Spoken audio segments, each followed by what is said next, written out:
một mềm một sáng lằng thùng buôn tắc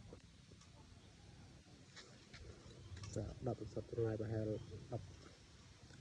đập ra mệt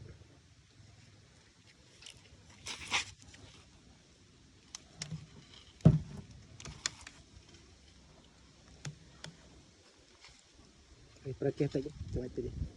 bạch tí đòn tay chứ rồi bạn cái như pra van không được tăng tích crop bailey